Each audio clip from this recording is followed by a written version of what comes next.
Marcus Bennett's alarm went off at 4:45 every morning, not because he wanted to be awake at that hour, but because a man with a mortgage, 2 kids, and a dog that ate like a small horse didn't have the luxury of sleeping in.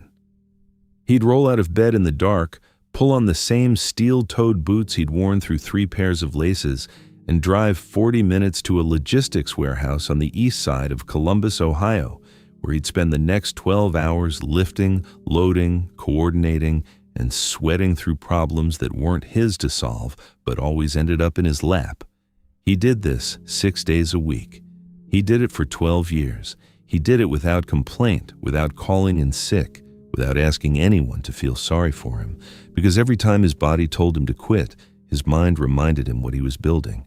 See, a 4-bedroom house on a quiet cul-de-sac where his 10-year-old son Jalen practiced throwing spirals in the backyard. A kitchen where his 7-year-old daughter Mia climbed onto a step stool every Sunday morning so the two of them could bake cookies together. Their tradition, their ritual, the one thing she told her teacher she loved most about weekends.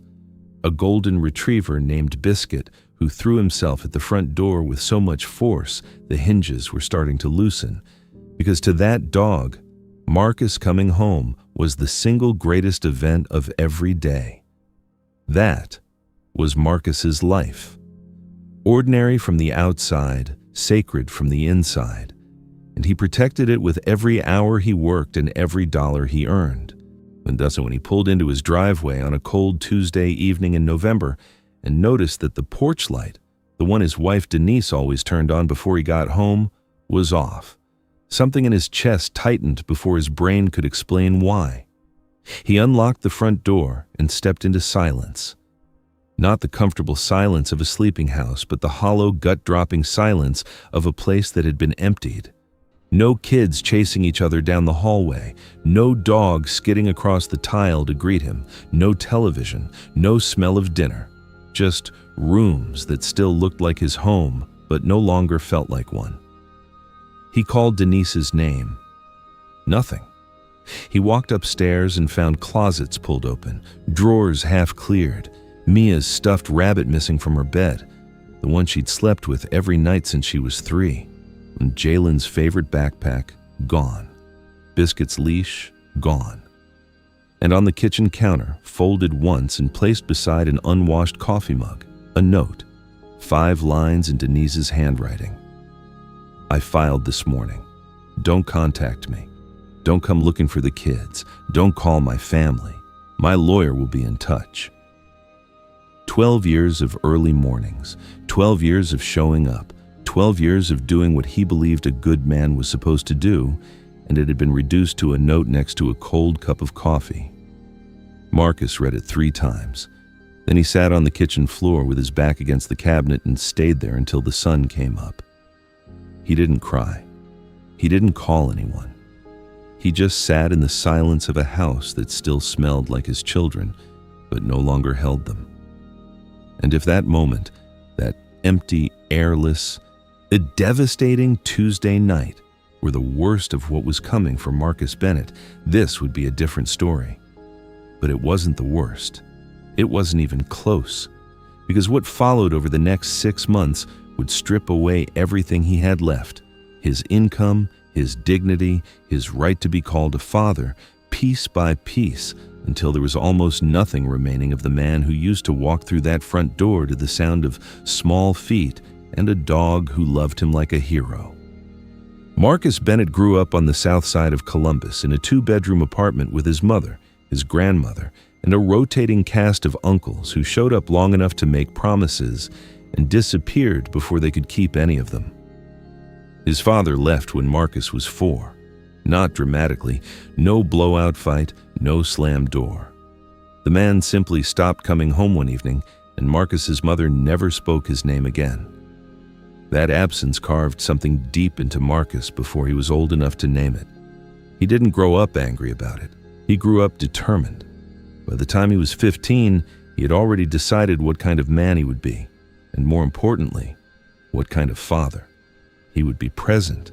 He would be consistent.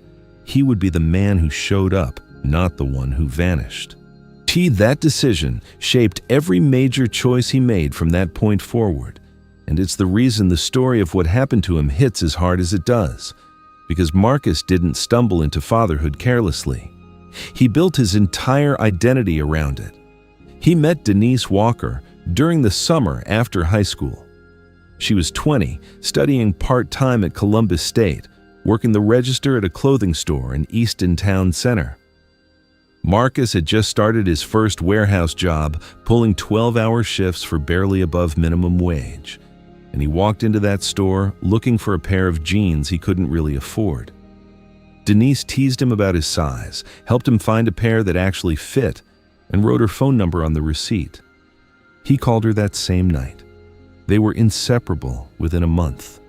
To Marcus, Denise was everything he didn't have growing up: warmth, stability, someone who seemed to genuinely care whether he made it home safe. She laughed at his bad jokes. She packed him lunches when he worked doubles. She sat in the passenger seat of his beat-up Civic on Friday nights and told him she didn't care where they went as long as they went together. He proposed 18 months later with a ring he had put on layaway for 6 months, and she said yes before he finished the sentence. They married small, a courthouse ceremony with his mother, her parents, and a handful of friends. No honeymoon, no debt, just two people who believed they were building something real. And for a while, it was. Marcus climbed steadily at the logistics company, moving from the warehouse floor to a shift supervisor role within 3 years.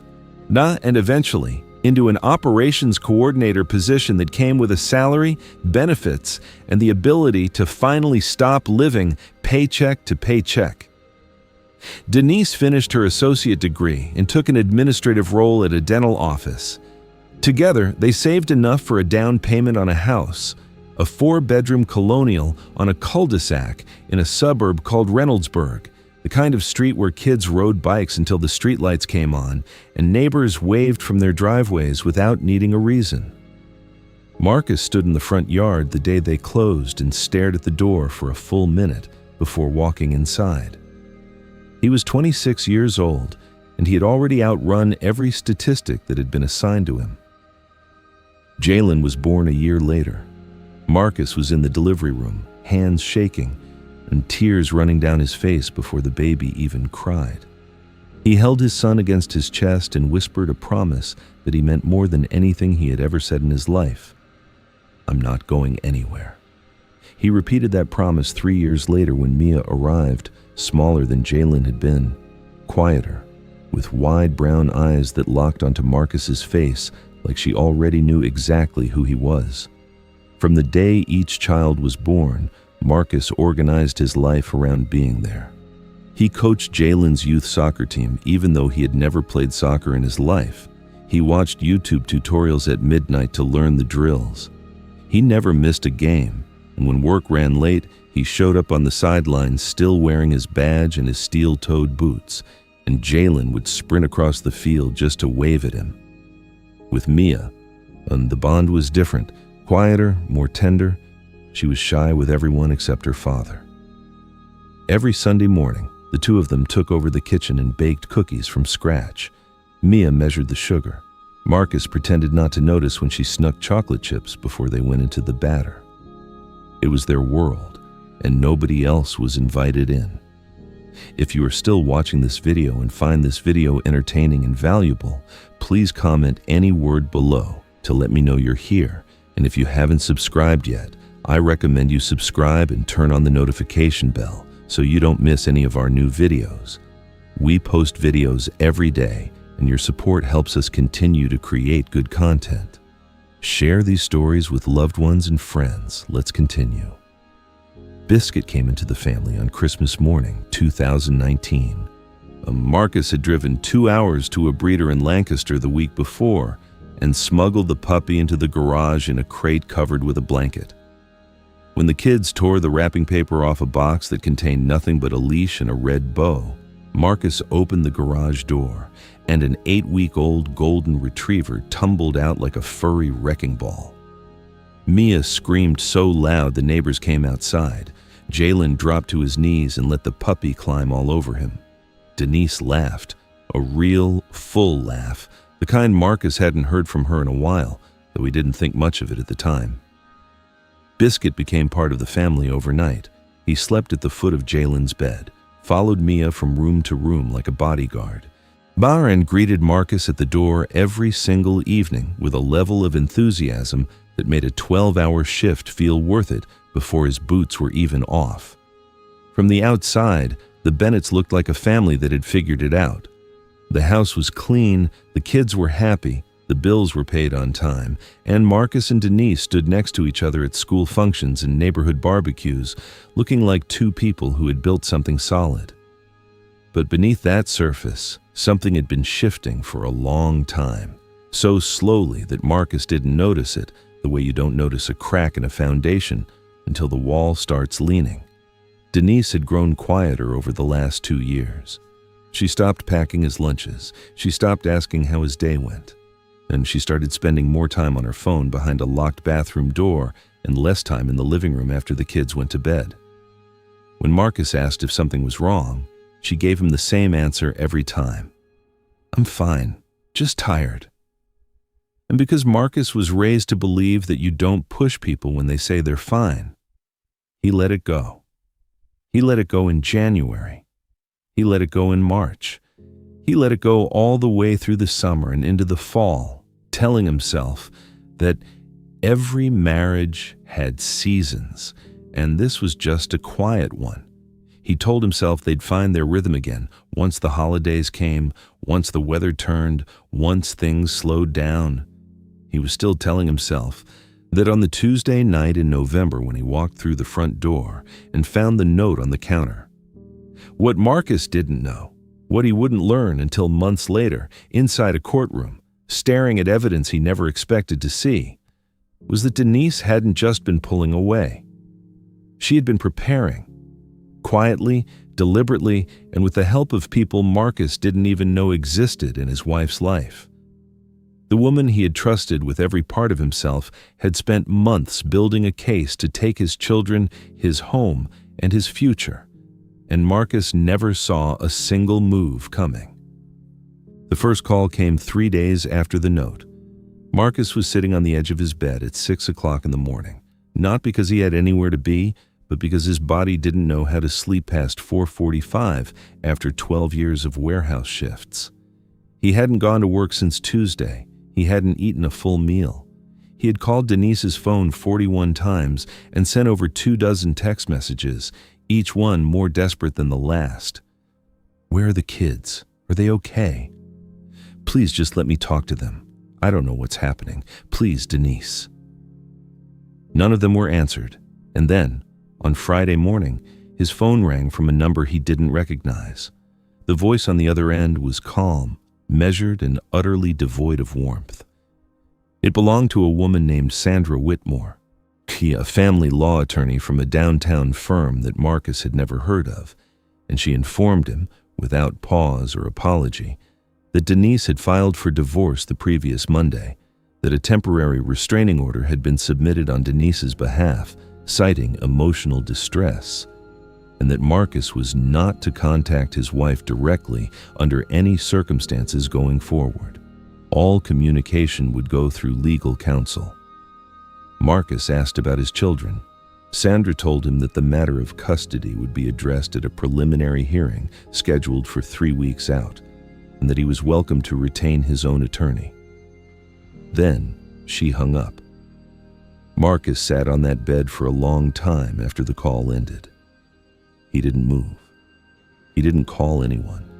He just sat there holding his phone in his hand, like it was something that had bitten him, or trying to process the fact that a woman he had shared a bed with for over a decade had hired a lawyer, filed paperwork, obtained a restraining order, and removed his children from his home, all without saying a single word to his face.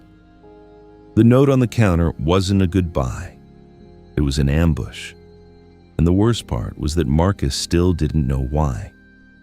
He replayed the last year in his head over and over, searching for the moment he had missed, the argument that should have been a warning sign, the night where something broke beyond repair, and he couldn't find it. Not because it didn't exist, but because Denise had never given him the chance to see it. She had decided the marriage was over long before she told him. And by the time Marcus found that note, the war was already half fought. He just didn't know he was in one. That he found an attorney the following week, a guy named Dale Perkins, who ran a small general practice firm out of a strip mall near Whitehall. Dale handled everything from traffic tickets to property disputes, and he had some experience with divorce cases, though nothing close to the scale of what was coming. Marcus chose him because he was affordable and available, two things that mattered when you were still paying a mortgage on a house you'd been locked out of. Dale reviewed the filing and told Marcus not to worry too much. Temporary orders were standard in contested divorces, and the court would sort out custody once both sides had a chance to present their positions. He told Marcus to stay calm, stay employed, and avoid doing anything that could be used against him. Marcus followed every piece of that advice. It didn't matter. The preliminary hearing took place on a Wednesday morning in a family courtroom on the 4th floor of the Franklin County Courthouse. Marcus showed up in a suit he'd bought at a thrift store the day before because he didn't own one. Dale sat beside him with a legal pad and a thin folder. Across the aisle, Denise sat next to Sandra Whitmore, who had arrived with a rolling briefcase, 2 associates, and a stack of documents thick enough to cast a shadow. The imbalance was visible before a single word was spoken. Sandra didn't just argue her case, she performed it.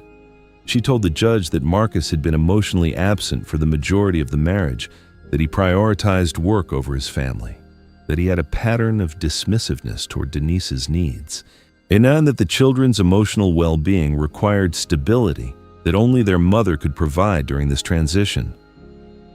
She presented written statements from Denise's sister, Denise's mother, and a family friend, all describing Marcus as distant, short-tempered, and uninvolved. None of those descriptions were accurate. Marcus had never raised his voice at his children, never missed a school event, never once put his job ahead of being a father. But the statements were there, signed and notarized, and Dale Perkins had nothing equivalent to counter them, because Marcus hadn't known he needed to prepare for a war. Dale objected where he could. He pointed out that Marcus was the primary financial provider and had been a consistent presence in both children's lives. He asked the court to consider joint custody as a reasonable arrangement, but Sandra shut it down with a motion for temporary sole custody, citing the restraining order, which Marcus had never been given a chance to contest, as evidence that separation was necessary for the safety and stability of the children. The judge, a man in his late 50s who had clearly seen 1,000 of these cases and treated each one with the efficiency of someone checking items off a list, granted Denise's motion. Full temporary custody to the mother. The house would remain with Denise and the children for the duration of the proceedings. Marcus was granted weekend visitation every other Saturday and Sunday, pending a formal custody evaluation. He was ordered to pay $2,800 per month in combined child support and temporary spousal support, retroactive to the date of filing. Marcus didn't speak. He sat in that wooden chair and stared at the table in front of him while the judge read the order, and the only thing he could feel was a dull ringing in his ears, like someone had detonated something behind his eyes. Dale put a hand on his shoulder and said something about how this was temporary, how the full hearing would give them a better chance, how the system was designed to course correct once all the facts came out. But Marcus barely heard him. He was thinking about Jalen. He was thinking about Mia. He was thinking about the fact that a judge who had never met his children, never seen him read them a bedtime story, never watched him carry Mia on his shoulders through the zoo or teach Jalen how to tie his cleats. That man had just decided, in less than 40 minutes, that Marcus was a visitor in his own children's lives. He moved out of the house that weekend. Denise's attorney had made it clear that the property was to remain undisturbed during proceedings, and since Marcus's name was on the mortgage but the court had awarded temporary occupancy to Denise, he was effectively paying for a home he couldn't live in. He found a one-bedroom apartment above a laundromat on East Main Street, a place with thin walls, a window that didn't close all the way, and a hallway that always smelled like fabric softener and mildew. He brought 2 suitcases, a pillow from the house, and a framed photo of Jalen and Mia that he set on the nightstand next to the bed.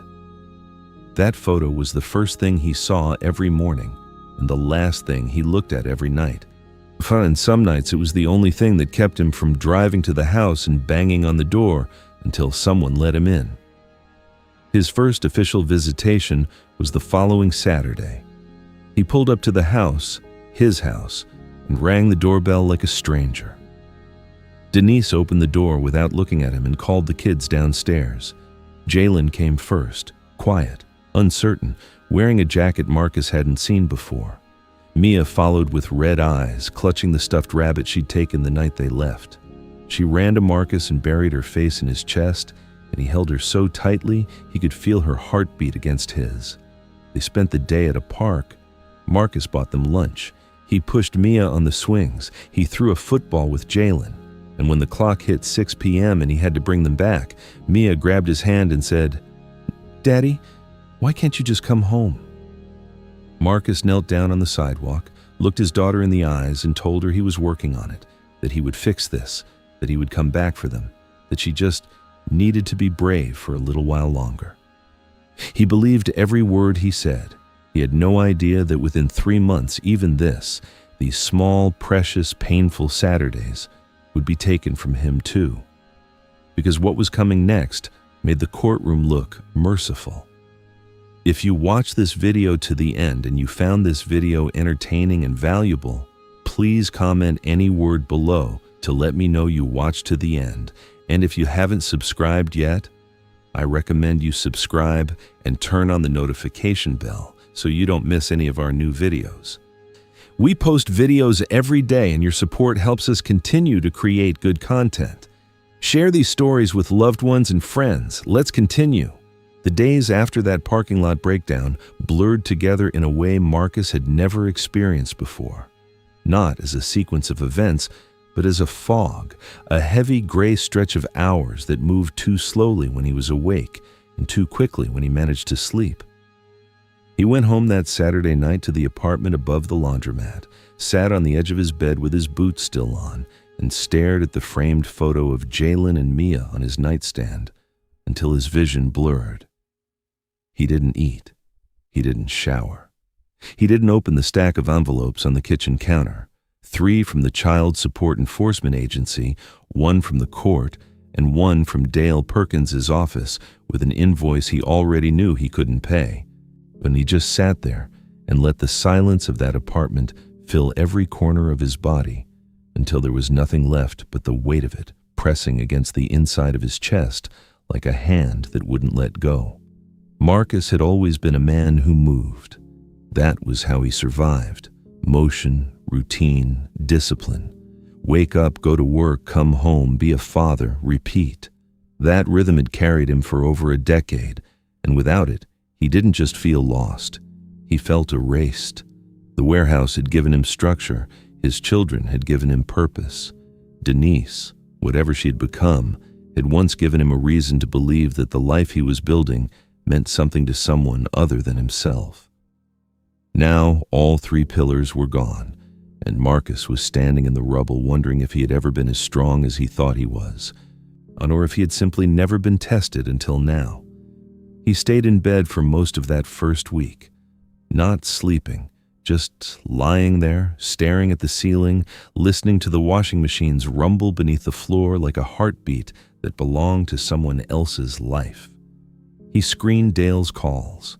He ignored texts from his mother, who had been checking on him daily since the separation, but whose voice had started carrying a tone Marcus couldn't handle.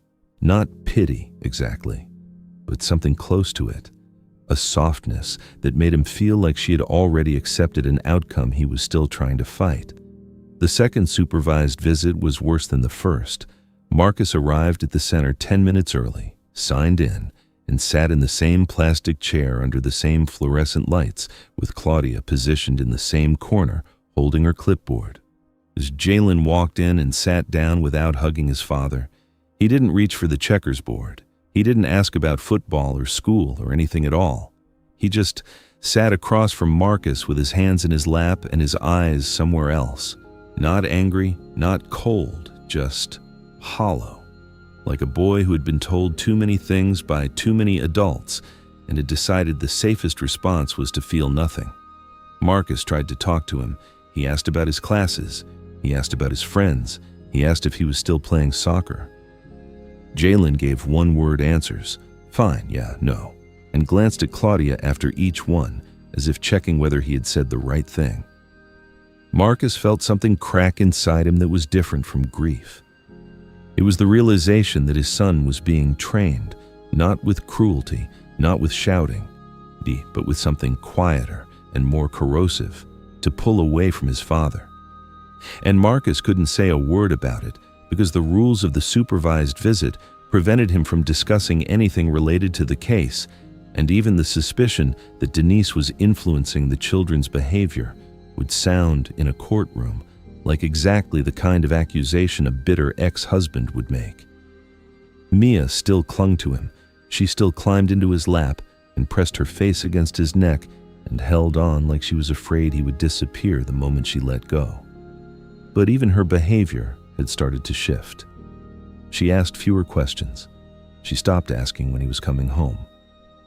During their second visit, she brought a drawing she had made at school, a picture of a house with 4 stick figures and a yellow dog standing in front of it, and she handed it to Marcus without a word, then turned away and started playing with a puzzle on the shelf, like she didn't want to watch him look at it. Marcus studied that drawing for a long time. The 4 figures were labeled in crayon: Mom, Dad, Jay, Mia. The dog had a name written above it in wobbly letters, Biscuit. And above the house, in purple crayon, Mia had written a single word: home. Marcus folded the drawing and put it in his jacket pocket. He kept it there for months. He still has it. The financial pressure didn't ease. It compounded. Marcus had been applying for jobs steadily since the layoff, sending out resumes to every logistics company, distribution center, van and warehouse operation within a 60-mile radius of Columbus. He got callbacks from a handful. He went to interviews where he sat across from hiring managers half his age and explained the gap in his employment without mentioning the divorce, the custody battle, or the fact that his life had been dismantled in under 6 months. 2 of those interviews ended with promises to follow up that never materialized. One ended with an offer for a part-time evening shift at a distribution hub in Groveport, $16 an hour, no benefits, 25 hours a week. Marcus took it. He didn't have a choice. The money barely covered his rent and food, and it didn't come close to touching the $2,800 monthly support obligation that continued to accrue in the enforcement system like a wound that wouldn't stop bleeding. Every month he couldn't pay in full. The arrears climbed. Every time the arrears climbed, a new letter arrived. Every letter carried the same language: failure to comply, potential consequences, contempt proceedings. And every letter landed on Marcus's kitchen counter next to the previous one, until the stack looked like a monument to a system that had already decided what he was worth. His mother finally drove down from the north side on a Sunday afternoon in early May, unannounced, because Marcus had stopped returning her calls for over a week. She knocked on the apartment door for 5 minutes before he opened it. She stepped inside, looked around at the bare walls, the pile of unopened mail, the empty refrigerator, and the man standing in front of her who had lost nearly 20 pounds since Christmas. And she didn't say a word. She just pulled him into her arms the way she used to when he was a boy, and Marcus stood there with his chin on her shoulder and his eyes closed and let himself be held by the only person left in his life who didn't need him to explain or perform or prove anything. She stayed for 3 hours. She cooked him a meal with groceries she had brought in a bag from her car. She sat across from him at the small table by the window and told him about Jalen's last soccer game. She'd gone to watch from the bleachers without telling Denise, just to see her grandson play. And she described how Jalen had scored a goal and looked up into the stands immediately, scanning the crowd, searching for a face that wasn't there. Marcus set down his fork when she told him that. He didn't pick it up again before she left, and his mother stood in the doorway and looked at him with an expression Marcus had only seen once before, the night she told him his father wasn't coming back. She said, "Marcus, I didn't raise you to lie down. I raised you to get back up. So whatever you need to do, whoever you need to call, whatever it costs, however hard it gets, you get back up. Those babies need their father, and their father is still in there. I know he is." She kissed him on the forehead and walked down the stairs, and Marcus listened to her car pull away from the curb and sat back down at the table in the quiet of that apartment. He looked at the stack of letters on the counter. He looked at the photo of Jalen and Mia on the nightstand. He reached into his jacket pocket and unfolded the drawing Mia had given him. The house, the stick figures, the yellow dog. Shira and the word home written in purple crayon above it all. And for the first time in months, Marcus Bennett didn't feel despair when he looked at that drawing. He felt something sharper, something that sat behind his ribs like a coal that had been buried under ash and was only now beginning to glow. It wasn't hope, not yet. It was refusal.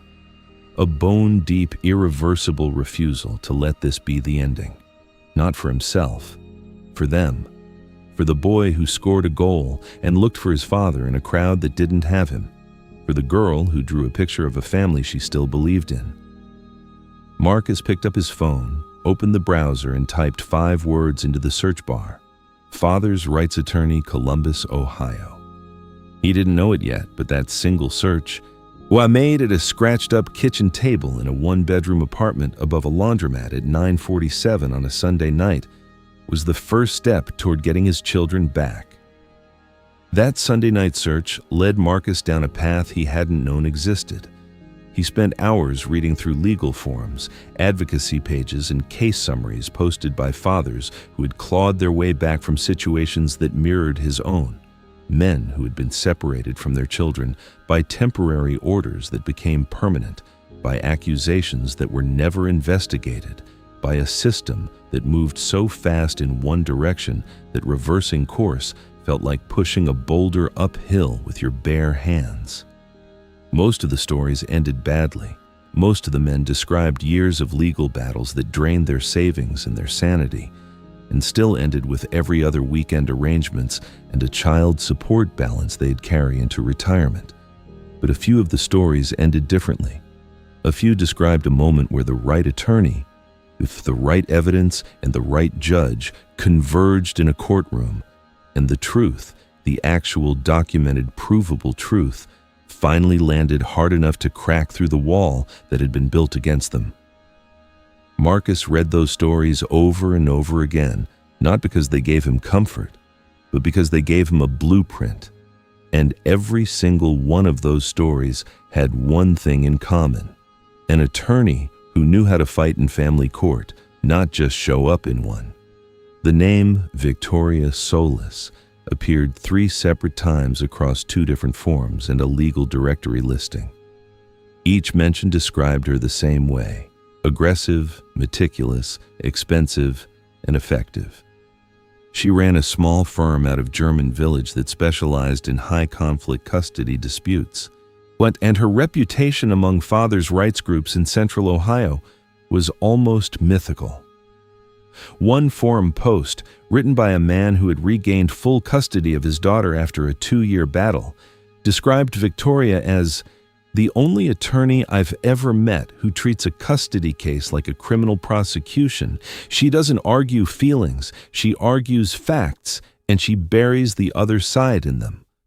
Marcus copied her phone number into his contacts at 11:30 that night.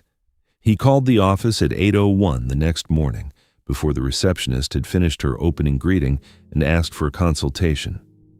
He was given a slot for Thursday afternoon. He showed up 20 minutes early, wearing the only clean button-down shirt he owned, carrying a shoebox filled with every document, screenshot, text message printout, and handwritten note he had collected since November. Victoria Solis was not what Marcus expected. She was small, 5'3" at most, with reading glasses that sat low on her nose and a voice that was so calm it almost sounded disinterested. But her eyes moved with a precision that made Marcus feel like every word he said was being weighed, measured, and cataloged before he finished the sentence. She didn't interrupt him. She didn't reassure him. She let him talk for almost 30 minutes straight. The note, the hearings, the restraining order, the layoff, the supervised visits, Jalen pulling away, Mia's drawing, his mother's visit, the stack of enforcement letters on his counter. And when he was done, she didn't tell him everything was going to be okay. She opened the shoebox, spread the documents across her desk, and started reading. For 45 minutes, the only sound in the room was paper turning and Victoria's pen scratching notes in the margins of a yellow legal pad. Marcus sat across from her and waited, his hands pressed flat against his knees to keep them from shaking. When she finally looked up, her expression hadn't changed, but something behind it had sharpened. She told Marcus 3 things. First, that Dale Perkins had done him a disservice by treating this like a standard dissolution when it was clearly a coordinated removal strategy. Denise hadn't just filed for divorce, she had engineered a sequence of legal actions designed to establish sole custody before Marcus even had time to respond. And the restraining order, which had never been based on any allegation of violence or threat, was the keystone of that strategy. Second, but that Marcus's documentation, the call logs, the unanswered texts, the payment records, the visitation compliance, was significantly stronger than he realized, because it painted a picture of a father who had done everything the court asked of him, and a mother who had systematically obstructed his access to his children. And third, that she needed Denise's phone records, her financial disclosures, and a formal deposition under oath before she could determine how deep this went, because in Victoria's experience, a separation this calculated, this premeditated, rarely existed in isolation. There was always something else underneath, something the other side didn't want found. Marcus retained Victoria that afternoon. He paid her initial retainer with money he didn't have, $3,500 borrowed from his mother. Edie, who drove the check to his apartment that same evening without being asked twice. Victoria filed a motion to modify custody within 72 hours. She filed a separate motion to vacate the supervised visitation order, arguing that it had been granted without an evidentiary hearing and that the original basis, the restraining order, had never been substantiated by any documented threat or incident. She subpoenaed Denise's personal phone records going back 18 months. She requested a full financial disclosure, which Sandra Whitmore fought for 2 weeks before the court ordered compliance. And she retained a child psychologist named Dr. Anita Reeves to conduct an independent custody evaluation, a formal, court-recognized assessment that would involve interviews with both parents, observation sessions with the children, and a written report submitted directly to the judge. Marcus, meanwhile, did the only thing he could control. He rebuilt his life from the ground up with a speed and focus that even Victoria later admitted she hadn't expected. He applied to 11 positions in 2 weeks and landed a full-time operations coordinator role at a logistics firm on the north side of Columbus. The salary was higher than his previous job by nearly $11,000 a year, and the company offered full benefits and a stable schedule. He started on a Monday and made his first complete support payment, along with a $500 contribution toward his arrears, before the end of that same pay period. He cleaned his apartment. Next, he set up a small bedroom area in the corner of his living room for the kids. A bunk bed he assembled himself using parts from a second-hand furniture listing, fresh sheets, and a shelf stocked with books and games he picked up from a thrift store over 3 consecutive weekends. He documented all of it, photographs, receipts, timestamps, because Victoria had told him that the court didn't just evaluate what a parent said they would do, it evaluated what they had already done. The custody evaluation took 3 weeks. Dr. Reeves interviewed Marcus twice, Denise twice, and spent one session observing each parent individually with the children. Marcus later described his evaluation session as the first time in 7 months that someone with authority actually watched him be a father instead of watching him be a defendant. Doctor.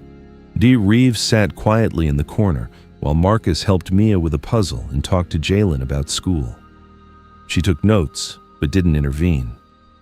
She watched Marcus kneel down to Mia's level when she spoke to him. She watched Jalen's posture relax over the course of the hour, the boy slowly leaning closer to his father, as the stiffness he carried into the room dissolved into something that looked like relief. At the end of the session, Dr. Reeves asked Jalen a single question. If you could change one thing about how things are right now, what would it be? Jalen didn't hesitate. He said, "I want to go to my dad's house after school like I used to." Dr. Reeves wrote it down and closed her notebook. Victoria received Dr. Reeves's completed report on a Wednesday morning, 3 weeks before the scheduled hearing. She called Marcus that evening and told him the evaluation was strongly favorable. Dr. Reeves had found Marcus to be emotionally attuned, consistent, and deeply bonded with both children, and had noted concerns about the rigidity of the current arrangement and its impact on the children's emotional stability. But Victoria didn't sound satisfied. She sounded focused, which Marcus had learned by now was a different thing entirely. She told him the evaluation was a powerful piece, but it wasn't the centerpiece. The centerpiece was sitting in a folder on her desk, the subpoenaed phone records and financial documents that Denise had been forced to turn over. Victoria told Marcus to come to her office Saturday morning and to clear his schedule for the afternoon, because what she had found in those records was going to reframe every assumption the court had been operating under since the day Denise walked out of that house with his children, his dog, and a plan she had been building for longer than Marcus ever imagined. Marcus hung up the phone, sat down at his kitchen table, and stared at the drawing Mia had given him, still unfolded, still taped to the wall above the counter where the enforcement letters used to be. The house, the stick figures, the yellow dog, the word home in purple crayon. He didn't know yet what was in those records, but he knew for the first time since November that he wasn't walking into a courtroom to survive. He was walking in to win. The hearing was scheduled for 9 a.m. on a Thursday morning in late June, and Marcus arrived at the Franklin County Courthouse at 8:15, wearing the same thrift store suit he had worn to every prior appearance. Only now it had been dry cleaned, tailored at the waist by an alteration shop on Main Street, and pressed with a crease sharp enough to cut paper. Victoria Solis met him in the lobby carrying a leather briefcase and a rolling file box that she wheeled across the marble floor with the calm efficiency of a woman who had done this 100 times and won more than she had lost. She looked at Marcus, adjusted his tie without asking, and said, "When we get in there, I need you to do one thing. Stay still.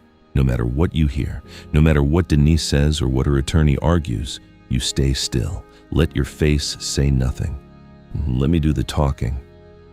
Marcus nodded. He had spent the past week preparing for this moment, not just legally, but emotionally.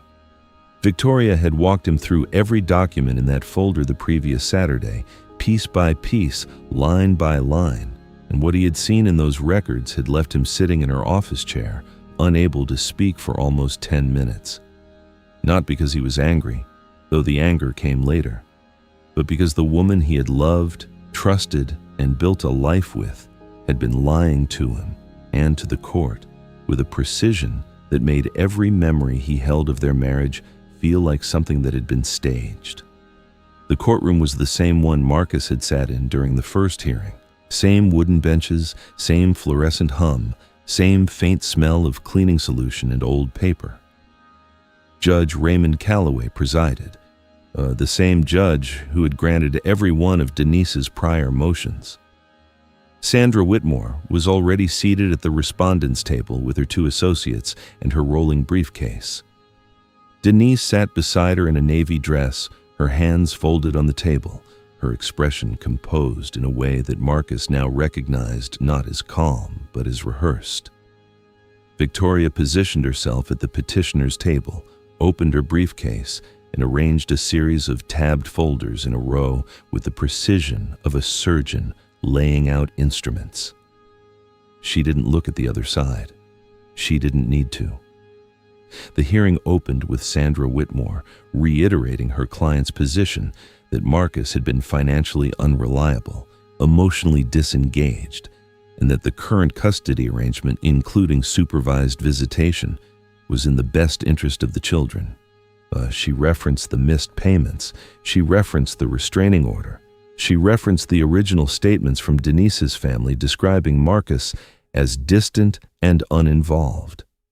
It was the same narrative she'd been running since November, polished and confident, delivered with the authority of an attorney who believed the case was already won. When she finished, Judge Calloway turned to Victoria. And Victoria Solis stood up, buttoned her jacket, and began disassembling Denise Bennett's case with the methodical patience of someone pulling threads from a garment until there was nothing left to hold it together. She started with the restraining order. Victoria presented a timeline, sourced entirely from court records and Denise's own filings, showing that Denise had contacted Sandra Whitmore's firm 11 months before the divorce was filed. Not weeks, not days, 11 months. The retainer agreement, which Victoria had obtained through the financial disclosure, was dated the previous December, meaning Denise had hired an attorney and begun strategizing her exit while Marcus was still coaching Jalen's soccer team and baking cookies with Mia on Sunday mornings. The restraining order, Victoria argued, was not a response to any threat or incident. It was a tactical device filed simultaneously with the divorce petition designed to establish immediate physical separation and create a legal presumption of danger where none existed. There had never been a police report. There had never been a documented confrontation. There had never been a single piece of evidence, not a text, not an email, not a witness statement from anyone outside Denise's immediate family, suggesting that Marcus had ever behaved in a way that warranted legal protection. Victoria asked the court to examine the restraining order for what it was, not a safety measure, but a weapon. If you are still watching this video and find this video entertaining and valuable, please comment any word below to let me know you're here. And if you haven't subscribed yet, I recommend you subscribe and turn on the notification bell so you don't miss any of our new videos. We post videos every day, and your support helps us continue to create good content. Share these stories with loved ones and friends. Let's continue. Then Victoria moved to the phone records. She presented a detailed log of Denise's communications over the 18-month period leading up to the divorce filing. And what those records revealed silenced the courtroom in a way Marcus would never forget. Beginning 14 months before the separation, Denise had been in sustained daily contact with a man named Ryan Caldwell, a personal trainer at a gym in Westerville that Denise had joined roughly 16 months prior. The contact was extensive. Hundreds of text messages per month, phone calls lasting 45 minutes, an hour, sometimes longer, placed almost exclusively during windows when Marcus was at work and the children were at school. Victoria presented a cross-reference showing that Denise's gym membership charges, which had appeared on the family credit card, had increased from a standard monthly fee to a premium package that included private training sessions, 3 per week at $85 per session, billed consistently for over a year. That was more than $13,000 in charges on a credit card tied to an account that Marcus contributed to, spent on sessions with a man Denise had never once mentioned by name. Victoria let that number sit in the courtroom for a long moment before moving on. But the phone records were only part of it. The financial disclosure, which Sandra Whitmore had fought to suppress, revealed a pattern of financial activity that Denise had gone to considerable lengths to conceal. Beginning 10 months before the divorce filing, And Denise had opened a separate savings account at a bank branch in Westerville, not the institution where she and Marcus held their joint accounts, and had been making regular deposits of between $300 and $600 per month. The money was transferred from the joint household account in amounts small enough to avoid triggering any automatic alerts, always on different days of the month, always rounded to odd numbers that wouldn't stand out on a bank statement. By the time Denise filed for divorce, that account held just over $7,400, money she had siphoned from the family's shared finances without Marcus's knowledge or consent, while simultaneously positioning herself as the financially dependent spouse in need of court-ordered support. Victoria placed the bank statements side by side on the overhead projector and walked the judge through each deposit with a red laser pointer that moved across the page like a scalpel. Sandra Whitmore objected twice. Both objections were overruled. Victoria then called her final witness, Dr. Anita Reeves, the independent child psychologist who had conducted the custody evaluation. Dr. Reeves took the stand and delivered her findings in a tone that was clinical but unmistakable in its conclusions.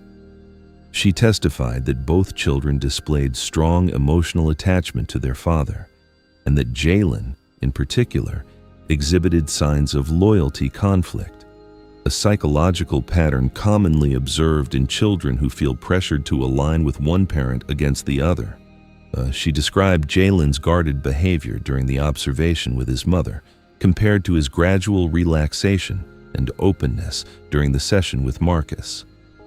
She noted that Mia had drawn pictures of her father in 3 separate sessions without being prompted and had repeatedly expressed a desire to return to the family home with both parents present. And she delivered her professional recommendation clearly, that the current supervised visitation arrangement was not supported by any clinical evidence, that it was causing measurable emotional harm to both children, and that a shared custody arrangement with the father as a primary residential parent should be seriously considered by the court. Judge Calloway listened to Dr. Reeves's testimony without interrupting. He reviewed Victoria's exhibits without rushing. And then he turned to Sandra Whitmore and asked a question that landed in the courtroom like a stone dropped into still water. "Counselor, was your client's relationship with Mr. Caldwell disclosed at any point during these proceedings?" Sandra hesitated. It was brief, no more than 2 seconds, but in a courtroom, 2 seconds of silence from an attorney is an earthquake. She stated that her client's personal relationships were not relevant to the custody determination. Judge Calloway removed his glasses, set them on the bench, and responded with a measured firmness that Marcus would later replay in his mind 1,000 times. When a party in a custody dispute conceals financial activity, misrepresents the basis for a protective order, and maintains an undisclosed relationship that directly coincides with the timeline of marital dissolution, I will determine what is and is not relevant, not counsel. He paused and looked directly at Denise, who had stopped folding her hands and was now gripping the edge of the table with both of them. He told both parties he would issue a ruling within 14 days and adjourned the hearing. Marcus walked out of that courtroom and stood in the hallway with his back against the wall and his eyes closed. Victoria stood beside him, quiet for once, letting him have the moment. He didn't speak for a long time. When he finally opened his eyes, he looked at her and said, "Do you think it was enough?" Victoria slid her glasses onto the top of her head, crossed her arms, and gave him the closest thing to a smile he had ever seen from her. "Marcus," she said, "I think that judge just saw exactly who you are, and more importantly, he saw exactly who she is." The ruling came 12 days later, 2 days ahead of the 14-day window Judge Calloway had promised, and Victoria called Marcus at 7:42 in the morning to read it to him. Marcus was standing in his kitchen pouring coffee when his phone rang. And by the time Victoria finished reading the second paragraph, the mug was sitting untouched on the counter, and Marcus was gripping the edge of the table with one hand, pressing the phone against his ear so hard the screen left a mark on his cheek. Judge Calloway had vacated the supervised visitation order entirely, citing the absence of any credible evidence that Marcus posed a risk to his children. He had reversed the temporary sole custody arrangement and awarded Marcus primary residential custody of both Jalen and Mia, with Denise receiving structured visitation on alternating weekends and one weeknight dinner per week. He had recalculated the support obligation based on current income disclosures and ordered Denise to pay Marcus $740 per month in child support, a number that reflected her actual earning capacity and the hidden savings account she had failed to disclose during the original proceedings. He ordered Denise to reimburse Marcus for the legal fees associated with contesting the restraining order, which the court found had been filed without substantive basis and used as a procedural tool to gain strategic advantage in the custody dispute. And in a section of the ruling that Victoria read twice because Marcus asked her to, Judge Calloway included a written notation, rare in family court orders, stating that the court had serious concerns about the respondent's credibility and the deliberate pattern of misrepresentation that characterized her filings from the outset of this case. Marcus didn't celebrate. He sat down at the table and pressed both palms flat against the surface and breathed, slowly, deliberately, the way a man breathes when he's been holding the same breath for 8 months, and finally lets it go. He didn't shout. He didn't cry, though the tears came later that night when he was alone and the apartment was dark, and the reality of what had just happened settled over him like something warm and heavy and earned. He called his mother first. She answered on the second ring, and the moment he said, "Mom, I got them back," she let out a sound that Marcus had never heard from her before. Not a word, not a cry, just a raw, involuntary exhale of relief that carried 12 months of fear and prayer and sleepless nights in a single breath. She told him she was proud of him. She told him his grandmother would have been proud of him. And then she told him to go get his babies. Marcus picked up Jalen and Mia on a Saturday morning in mid-July. He pulled into the driveway of the house on the cul-de-sac, the house he had paid for, been locked out of, and was now legally entitled to occupy again. And before he could open the car door, Mia came sprinting out the front entrance in bare feet with her stuffed rabbit in one hand and the other arm already reaching for him. She hit his chest at full speed and wrapped both arms around his neck and said, "Daddy, you came back. You said you would, and you came back." Jalen walked out behind her, slower, taller than Marcus remembered, with a look on his face that was trying very hard to be cool and composed, but failing completely. He stood on the porch for a moment, then came down the steps and wrapped his arms around his father without saying a word.